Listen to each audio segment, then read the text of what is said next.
So what does it look like to see people as God and Jesus Christ actually see them? Good morning. This is Pastor Ernie Lewis of the Blue Point Church in Sisney, Illinois, with your thoughts today from God's Word for Thursday.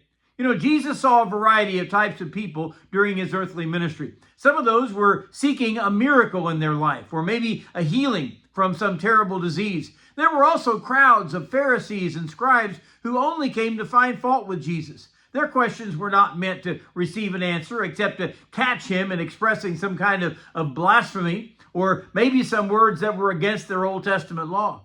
Well, Jesus even rebuked one crowd because they didn't come to hear his teaching, but only wanted to eat the miraculous bread, as they did whenever he fed the 5,000 with that young boy's lunch. So when Jesus saw the crowds, he could always discern someone who needed help, like Zacchaeus, or maybe blind Bartimaeus, or even the man who waited by the pool for a healing. But in Mark chapter 6, he looked out on the crowd with a cumulative, compassionate heart. Mark 6 and verse 9 says, "And Jesus, when he came out, saw a multitude and was moved with compassion for them, because they were like sheep having no shepherd. So he began to teach them many things." You know, in the day in which we live, we frequently find ourselves in a crowd of people.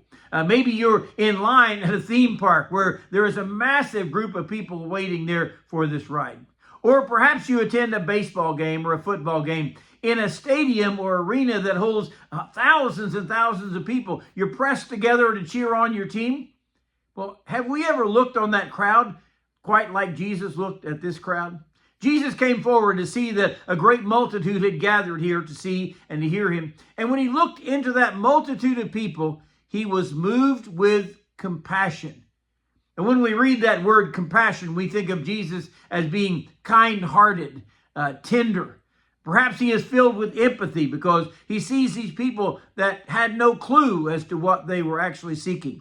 Such a frightening picture has gripped his heart and his mind as he sees this multitude. He describes them as sheep having no shepherd. You know, David explained for us the great benefits of a good shepherd. You know, "The Lord is my shepherd," he said, "and I shall not want. For he makes me to lie down in green pastures. He leads me beside the still waters."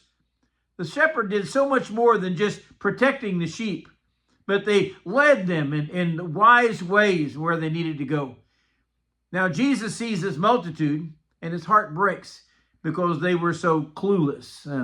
Immediately, he sought to meet their need as he began to teach them many things.